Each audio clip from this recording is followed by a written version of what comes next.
आपको मालूम है कि कैसर ने ज़मानी, फजीला काजी और रेहान और राबी कुलसूम, और इन दोनों कपल से मैंने सवाल किया, स्पेसिफिकली मैंने मर्द हज़ार से सवाल किया कि आप अपनी मेगमात को कितना अच्छा जानते, तो कुछ सवाल मैंने इनसे किए, लेकिन एक सवाल जो रह गया और वो मुझे बड़े मज़े का सवाल लग रहा है। दिल तो कहते मैं भी अपने घर जाके पूछूँ कि भी वह जवाब दो, लेकिन मुझे लगता है शायद जवाब ना आए। आपसे सवाल ये है, जो आखिरी सवाल था कि आपकी बेगम की नानी का नाम क्या था? असल में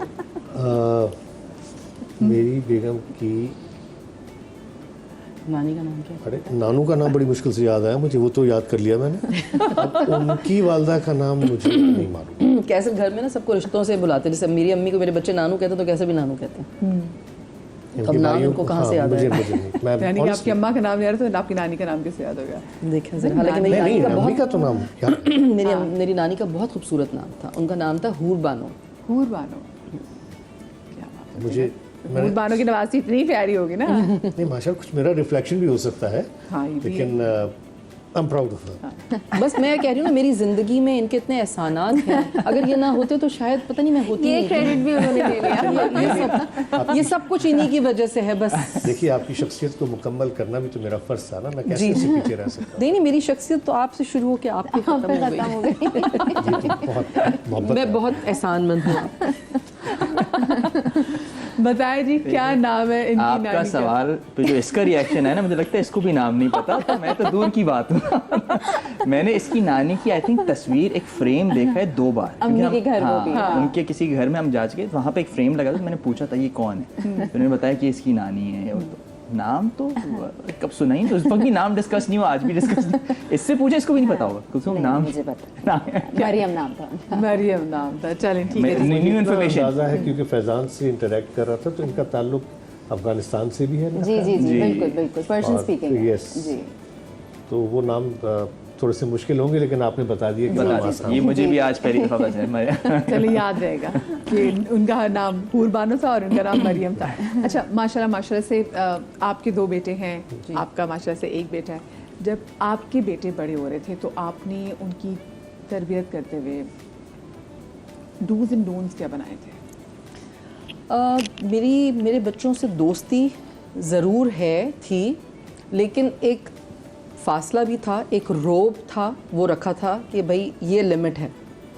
और उस वक्त थोड़ा ये चीज़ें थी कि बॉयज़ को मतलब जैसे हमने लिमिट किया हुआ था क्लास 10th तक, अगर जब उनके पास मोबाइल आ गए थे क्लास 8th में 9th में दिए थे, लेकिन वो टाइम था कि जी 9:30 बजे आप ये अम्मा के कमरे में साइड टेबल पे ये मोबाइल बंद करके रख के चले जाएंगे ताकि आप सो जाएं। वो रख देते थे? बिल्कुल रख देते थे। और कैसर ने डेस्कटॉप जो है वो लाउंज में रखा हुआ था कि आपको यूज़ करना है तो आप लाउंज में यूज़ करें, तो वो कैसर पूरा उस पर चेक एंड बैलेंस रखते थे। तो मेरा बेटा जो है वो मुझे कहता था, मेरी समझ नहीं आता, मैं झूठ बोलता हूँ, आपको पता कैसे चल जाता है? मैंने कहा बस यही कमाल है, क्योंकि मैं तुम पे इतनी गहरी नज़र रखती हूँ कि तुम्हारे जो थोड़े से भी ज़रा मिजाज या कुछ अतवार बदलते हैं तो मुझे समझ आ जाता है। तो इसीलिए जो मैंने ब्रेक भी लिया था, तो मैंने अपने बच्चों के साथ, मैं उनके साथ साथ बड़ी हुई हूँ, वो मेरे साथ साथ बड़े हुए हैं, तो मैं उनको बहुत अच्छी तरह से जानती हूँ। कितने सालों का ब्रेक था Fazila ji? I think 8 to 10 years break में, मतलब मैं करती रही कुछ ना कुछ, जैसे लाइव ट्रांसमिशंस करती रही, रमज़ान ट्रांसमिशंस करती रही, कुछ सिंगल प्ले है वो, मगर ऐसे नहीं कि प्रॉपर काम नहीं मैंने किया था। तो उससे आपको अपने बच्चों के को मतलब देखिए, सिर्फ जब अल्लाह ताला उसे आपकी गोद में भेजते हैं औलाद को, तब आपके साथ उसको अजीब सा लगता है कि ये कहाँ से एक नई सी चीज़ आ गई, लेकिन आपका बॉन्ड डेवलप होता है विद द टाइम, जैसे जैसे आप उनके साथ वक्त गुजारते हैं, फिर वो आप उन्हें कैसा इंसान बनाते हैं या वो कैसे इंसान बनते हैं, वो फिर आप वक्त के साथ साथ तय करते हैं। लेकिन मैं यही कहती हूँ हमेशा कि मैं बहुत ब्लेस्ड हूँ अल्हम्दुलिल्लाह, अल्लाह का बड़ा करम है मुझ पर कि अल्लाह ने बहुत अच्छे बच्चे दिए हैं और बहुत फर्माबरदार हैं। अभी भी अगर मेरा थोड़ा सा भी मूड ऐसे मैं खामोश हूँ तो वो आके पूछते हैं क्या बात है, आप नाराज़ हैं, कोई बात बुरी लगी है आपको? तो ये भी एक ब्लेसिंग होती है। बिल्कुल। आपने किस चीज़ का वैसे ज़्यादा ख्याल रखा? जब बच्चे बड़े हो रहे थे तो मेरा ख्याल है कि मुझे नहीं पता था, क्योंकि मैं सिर्फ काम कर रहा था। वो अयाज भी कहते हैं ना कि मैंने अपने बच्चों को इस तरह से बड़ा होते हुए नहीं देखा, ऐसे बड़ा होते हुए देखा, क्योंकि सुबह जब मैं काम पे जाता था सो रहे होते थे, और जब मैं काम से आता था तो भी सो रहे होते थे। नहीं, लेकिन कैसर आपने एक चीज़ बहुत उनके साथ अच्छी की कि कैसर ने उन्हें आउटडोर एक्टिविटीज़ बहुत कराई हैं। जब भी छुट्टी होती थी कैसर उन्हें लेके जाते थे इंटीरियर में कहीं भी। अच्छा, दूसरा हम लोग चूँकि फ्लैट में रहते थे ना, अपार्टमेंट में, और मेरा जो ब्रॉटअप हुआ है वो ज़मीन वाले घर में, तो वहाँ मट्टी भी होती थी, तो वहाँ कुत्ते बिल्लियाँ जानवर भी होते थे, हम लोग कंचे भी खेलते थे, पतंगे भी उड़ाते थे, हाथ पाँव मट्टी में भी लगते थे। तो मेरा ब्रॉटअप ज़रा डिफरेंट हुआ। तो मैंने कहा ये बच्चे जो कि फ्लैट में रहते हैं, जहाँ इनको फर्श पे मट्टी नज़र नहीं आती, इन्हें मट्टी का लम्स नहीं पता, तो मैं उनको ले जाता था मट्टी में, क्या खाना खाओ, मट्टी खाओ, क्योंकि यहाँ लगी हुई होती थी, बाबा मट्टी, इनको मैं खिलाता था। घर आता था तो ये क्या कर दिया तुमने, मट्टी खा रहे बच्चे, बीमार हो जाएंगे। वो तो जाहिर है, आप उस वक्त थोड़ी देर के लिए आप थोड़ा वो परेशान हो जाते हैं। यार ये मत बोलो कि ये इनको चोट लगेगी, और ये मैंने कहा उनको चोट लगने दो, ताकि उन्हें पता चले कि चोट होती क्या है। वो आपकी बातें सही थी ना, विद द टाइम आपको समझ आता लेकिन है। जो माँ और बेटों का या बच्चों का एक बॉन्ड बना है ना, शुक्र अल्हम्दुलिल्लाह वो बहुत स्ट्रॉन्ग है। मतलब किसी भी किस्म की कोई भी बात हो, वो मुझे बाद में पता चलती है माँ और बेटों का आपस में। मतलब मैंने उनको ये भी बोला जब बड़े बेटे की शादी हुई, मैंने कहा देखो अगर तुम अलग रहना चाहते हो, हर किसी का दिल होता है अपना अलग घर बनाए, अगर अलग रहना चाहते हो तो फिर तो मुझे घर से निकाल दियो, मैं तो नहीं जाऊँगा। मतलब इतना वो है ना, कि बच्चों को तो होता है ना कि हाँ भाई जान छुट्टी जाएं, आज़ाद हो, हमारी privacy, हाँ। लेकिन आप बच्चों को अगर ऐसा घर बना के दें जो उनका कंफर्ट जोन हो, तो आपका बच्चा कभी भी ये नहीं सोचेगा। बल्कि जो एक बाहर पढ़ने गया था वो भी वापस आ गया, कहता है यार मेरी समझ नहीं आता लोग अपने घर से दूर कैसे रहते हैं, है ना। तो आप अपने बच्चों से, लेकिन अगर वो कहें ले जाओ ना तो आप, हाँ, मैंने तो उनको ऑप्शन दिया हुआ है, लेकिन वो खुद कहते नहीं तुम घर से निकाल रही हो मुझे कई बार कह चुके हैं तुमको जाना, जाओ अपना बिस्तर उठाओ जाओ। अच्छा वैसे आपको पता है इनके साथ मैंने इनका एक क्लिप देखा था कैसे साहब का, और वो क्लिप देख के मैं इतना डर गई थी कि मैं उसके बाद, क्योंकि मेरा नया बच्चा पैदा हुआ था और मैं होगी कि मैंने इसकी बड़ी हिफाजत करनी, जो आपने बताया था कि एक बार कोई आपके घर में कोई डोमेस्टिक, वो ज़रा मैं चाहती हूँ ज़रा बताएं, ये ज़रा सुनिएगा। हाँ आप बताइए। हाँ भाई वो सारे बच्चे छोटे होते बंदे को थोड़ी हेल्प चाहिए होती है, तो मैंने एक रखी होती बिल्कुल हमारे। हाँ, अब वो इत्तेफाक है, जब वो आई खातून तो वो नीचे, मैंने कहा भाई तुमने, मैंने पता कराया, कहते हाँ वो नीचे जो आपने स्टेट एजेंसी पे बोला था ना उन्होंने भेजा है। लोग चालाक होते हैं, हमें नहीं पता होता ना, हम समझते सच बोल रहे हैं। तो वो 2 ही दिन उसको हुए थे आए हुए, जब तक फिर बीच में छुट्टी आ गई, तो मैंने कहा चलो जो मंडे को स्टेट एजेंसी खुलेगी तो मैं फिर पता करूँगी, क्योंकि वो ऐसे वीकेंड पे आई थी। तो मंडे को जिस दिन मुझे पता करना था, उस दिन सुबह में कैसर निकले, काम के निकले थे, फिर आए कैसर, तो उनका वॉलेट और मेरे कोई दर्जी के कपड़े वपड़े रखे हुए थे, सब रखा हुआ था। मैं दूसरी मेड से ज़रा बाथरूम वगैरह धुलवा रही थी, बड़ा बेटा मेरे साथ खड़ा था, छोटा उसके पास था। छोटा कितना बड़ा था? ज़ोरन तो 7-8 महीने का था, क्रॉल करने वाला बच्चा था। और वो तो उसने सारा सामान उठाया और ज़ोरन को भी उठाया, और वो मेरे ख्याल मतलब बस 5 मिनट का ही होगा ऐसे, कैसर अंदर आए थे मुझे देखने, और थोड़ी देर बाद घंटी बजी बाहर की, तो वो मेरी नेबर ने कहा कि वो आपका बेटा सीढ़ियों पे बैठा हुआ है। मैंने कहा सीढ़ियों पे कैसे बैठ गया, अभी तो वो मेड के पास था। तो उन्होंने कहा नहीं वहाँ तो कोई भी नहीं है। तो हम दोनों जो बाहर भागे जाके देखा तो ज़ोरन सीढ़ियों पे, क्योंकि शायद उसको ये डर होगा कि मैं बच्चा लेके उतरूंगी तो मेरा पीछा करेंगे या जो भी होगा, तो वो शायद आधे रास्ते में उसने अपना इरादा चेंज करके वो उसको सीढ़ियों पे छोड़ के और वो भाग गई, सामान ले गई जो भी उसके हाथ लगा, वॉलेट में पैसे थे, मेरे कपड़े या जो भी चीज़ें थी। लेकिन मुझे इतनी दहशत हुई है उसके बाद कि मैंने तो 2 साल तो मेरे ख्याल बिल्कुल मैंने ऐसे गुजारे कि मैं बस घर में मैं संभालती थी बच्चों को, बच्चे होते थे मैं होती थी जो उनके लिए पकाती थी, खिचड़ी विचड़ी वही खुद खा लेती थी, मतलब इस तरह। मैंने कहा नहीं मुझे कोई नहीं रखना। और फिर वो आज तक हमारे घर में बस अब वो एक लिमिटेड टाइम के लिए एक हाउस हेल्प आती है, लेकिन कुकिंग मैं खुद ही करती हूँ, सारा कुछ मतलब हम मिलजुल के करते हैं हमारे घर में, कोई एक पे मेरे पे नहीं बोझ है।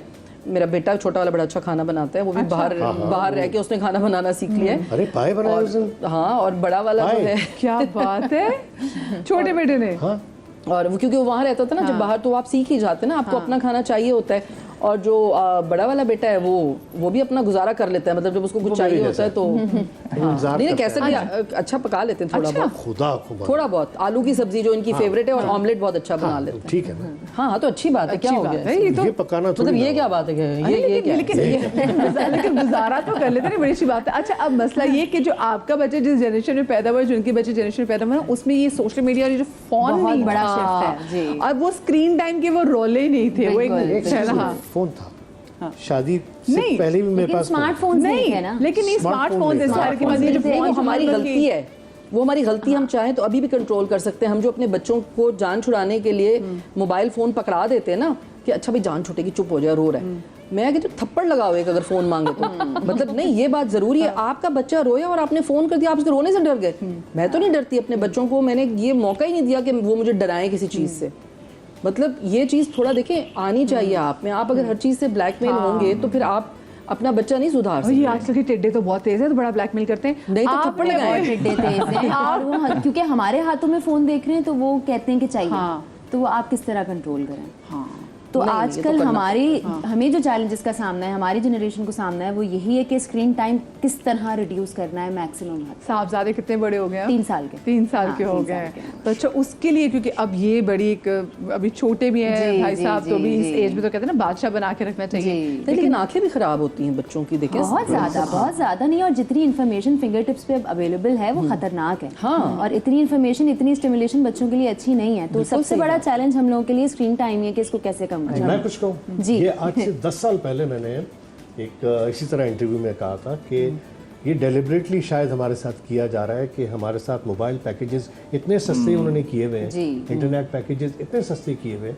कि छोटे बच्चे, उनसे बड़े बच्चे जिनको तरबियत की ज़रूरत है, जिन्हें हुनर सीखना चाहिए, वो हुनर छोड़ के मोबाइल फोन्स में लगे हुए हैं। तो हमारी नेशन का आप हाल देख लीजिए कि आज हम क्या क्या क्या क्या प्रोड्यूस कर रहे हैं। कोई हुनरमंद पैदा कर रहे हैं? नहीं, हम डिग्री याफ्ता नौकर पैदा कर रहे हैं। डिग्री हाथ में, मुझे नौकरी चाहिए, हुनर नहीं है। हमारे ये कैमरा ऑपरेटर्स के ना डीओपीस, ये हुनर है, ये हुनर है। ये दुनिया में कहीं भी चले जाएंगे, ये एक्सेप्ट हो जाएंगे। लेकिन आज जो मास्टर्स और बैचलर्स करके लड़के लड़कियां घूम रहे हैं, उनको काम नहीं मिल रहा क्योंकि उनको हुनर नहीं है। स्किल डेवलप नहीं कर पा रहे। हमारे पास कराची में पहले पॉलिटेक्निक कॉलेजेस होते थे जहाँ पर आप मुख्तलिफ हुनर सीखते थे, गाड़ियों से रिलेटेड, इलेक्ट्रिकल से रिलेटेड, प्लम्बिंग से रिलेटेड। और बाहर जाके इतना हेल्प करते हैं अगर आपका बाहर का हो गया। अब नहीं है। अब नहीं। हमने डेलिबरेटली अपनी एजुकेशन खत्म कर दी है। अरबों खरबों रुपए का बजट है, कहाँ जाता है किसी को नहीं किसी पता। को नहीं पता। जी। स्कूलों की हालत आप सिंध में देख लें।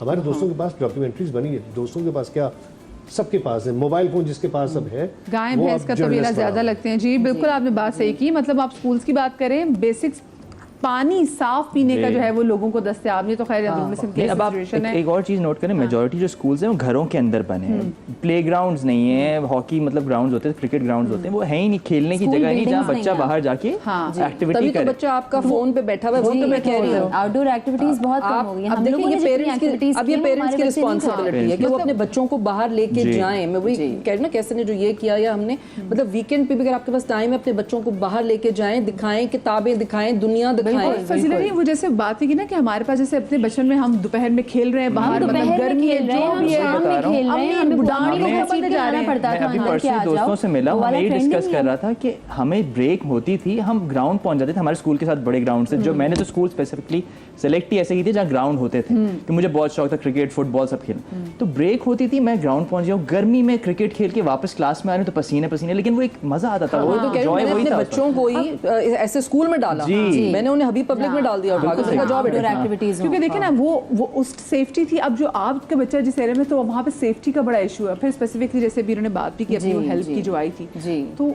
वर्किंग वुमेन के लिए मैं भी काम कर रही थी, तो हमारे लिए एक अच्छी हेल्प अगर मिल जाए तो किसी नेमत से कम नहीं है। बिल्कुल ऐसे ही है। लेकिन अल्हम्दुलिल्लाह मैं अपने आप को क्यों ब्लेस्ड कंसिडर करती हूँ, क्योंकि मैं जॉइंट फैमिली सिस्टम में हूँ। मेरे सास ससुर जो हैं वो हर वक्त हमारे साथ हैं, और वो उससे बड़ी कोई नेमत नहीं है। सही मेरे बात है, ये बात तो एक बिल्कुल तो सही बड़ों बात का साया घर में होना, बुजुर्गों का घर में होना, बच्चे की तरबियत में वो चीज़ ऐड ऑन करती है, और उनका होना साथ मेरे लिए किसी नेमत से कम नहीं है। तो अल्हम्दुलिल्लाह मैं अपने आप को ब्लेस्ड कंसिडर करती हूँ। लेकिन जो अलग रहते हैं उनके लिए वाकई बहुत बड़ा चैलेंज ये है। वाकई मुश्किल बड़ी, है। हाँ, ये वाकई बहुत बड़ी ब्लेसिंग है। मे बी जब सास घर आई होती है ना, अम्मी घर आई होती हैं, तो एक मैं सुकून होता इतने है। सुकून में होती हूँ, मुझे लगता है लो जी अब तो मैं दुनिया फतह करने जा रही हूँ, क्योंकि मुझे पता है कि वो शायद मेरे बच्चे को मुझसे ज्यादा प्यार करती बिल्कुल, है। तो बिल्कुल। पता है कि उनकी ज्यादा मोहब्बत, ओवर प्रोटेक्टिव होती है। हाँ। दादी भी, नानी भी, दादा भी, नाना भी। मतलब मैं और हमें डांट पड़ रही वो, होती है। हाँ, वो ज्यादा एक चीज नोट करिए कि अभी जी। क्या है। तो वो ये बड़ी ब्लेसिंग है वाकई जी। अल्हम्दुलिल्लाह। अगर आपकी सांस जो आपके सर पे, अल्लाह पाक सबके इस जॉइंट फैमिली सिस्टम में सलामत सलामत रखे। रखे, आमीन। अच्छा मुझे बताएं, आजकल की जनरेशन में और पहली जनरेशन में आप क्या फ़र्क महसूस करते हैं? आप तो काम जब करते हैं स्पेसिफिकली उनके साथ, तो आपको लगता है कि पहले जैसे एक जो रिस्पेक्ट होती थी, वो रिस्पेक्ट का एलिमेंट अब भी है, या अब? देखिए मैं आपको एक Change बात होगी बताऊं, रिस्पेक्ट अर्न की जाती है, ठीक है? तो जनरेशन्स पे कोई प्रॉब्लम नहीं है। तब भी ऐसे लोग थे, अच्छे भी थे, बुरे भी थे, आज भी हैं। तो रिस्पेक्ट अर्न की जाती है। आप किसी को चाहें, जब आप जिस तरह ट्रीट करेंगे लोगों को, हाँ वो रेयर केस तो हर जगह होते हैं, वो उस वक्त भी थे, रेयर केसेस अभी भी हैं जो उनकी तरबियत का इशू होगा या उनके अपने साइकोलॉजिकल मसाइल और इससे होंगे। एज का ताल्लुक नहीं है। इससे एज का भी ताल्लुक नहीं है और ज़्यादातर 90% तो लोग अच्छे ही होते हैं। मैं तो मतलब मुझे जब मैं जाऊंगी, मेरी एक आदत है जो मेरी माँ ने मेरे अंदर डाली है और आई थिंक उससे बड़ा फ़र्क पड़ता है। मैं तो जहाँ भी एंटर होती हूँ मैं सबसे पहले सलाम करती हूँ जी। उसके बाद वो सब इजी हो जाते हैं, सबको पता होता है अच्छा भाई अस्सलाम वालेकुम क्या हाल है, बस उसके बाद सब नॉर्मल हो जाते हैं। फजली जी आपने नोट नहीं किया आजकल लोगों को लगता है मैं अगर किसी को सलाम पहले कर दूंगी तो मैं थोड़ा सा उनको सोचने दें। कुछ लोग कहते हैं पागल होते हैं, साइको होते हैं। मतलब मैंने भी काम किया एक दो ऐसी लड़कियों के साथ कि जिनके जहनी मसाइल हैं, वो दुनिया से अलग रहना चाहती हैं, वो अपना एक स्टैंडर्ड रखना चाहती हैं। हाँ you know I am just like वो यो हीरोइन में अलग बैठूंगी, मैं बात कानों में वो टूटियां लगाई होंगी या तो उनको सलामी करके जवाब नहीं आते कि नहीं तो ऐसे लोगों को हम लिफ्ट ही नहीं कराते। मैं तो उनको ऐसे कर देती हूँ जैसे वो एग्जिस्ट ही नहीं करते। तो फिर ठीक है अगर वो ऐसे ही चाहते हैं तो। लेकिन ज़्यादातर लोग 90% 95% लोग बहुत अच्छे होते हैं। बच्चियाँ लड़कियाँ लड़के इतनी मोहब्बत से मिलते हैं, मतलब मुझे तो बहुत मज़ा आता है काम करके, हम इतना एंजॉय करते हैं। और मैं ऐसे ही लोगों के साथ मतलब जब से काम कर रही हूँ मुझे ज़्यादातर अच्छे ही लोग मिले। एक दो लोग हैं तो वही बात है ना, आप उनको ऐसे करते हैं वो एग्जिस्ट ही नहीं करते।